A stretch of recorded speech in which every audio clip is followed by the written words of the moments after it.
Zay sy le lehilahy tokantrano dia nentin'ny tany herinandro. Dia tsy fantatsy le ray aman-dreniko dia zao izy manana taratasy zao. Firy taona zany ndray? 17. Dia bevokatra? Mbola tsy fantatro.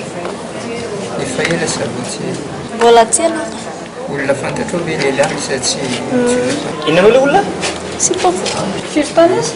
19. Izy ve niresaka tamin'ny dada sy neny alohan'ny andehanana sa tonga dia lasa fotsiny nareo? Kasaitsy. Kan fiarahanay tsy akasy tamin'le ray aman-dreniko mihitsy dia zay kely nahatonga anay nandeha. Dia taiza nareo no nandeha tamin'izany? Nandeha taiza? Tokantrano tany amin'ny parany. Dia herinandro ihany nareo ny tany dia natao nitadiavana. Dia anao sisa ry dada sy neny nahita anazy?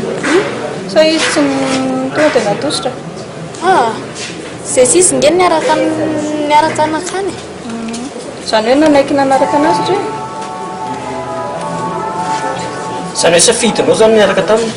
Ie, safidiko mihitsy miaraka taminy fa tsy niterena. Dia inona nefa mahatonga anao eto amin'ny centre vacances? Le ray aman-dreniko tsy manaiky ny fiarahanay sy izy mihitsy. Tsy nentina nampakatra indrindra izy? Ka zay nge hoe efa atao raharaha fa le ray aman-dreniko mihitsy no misakany.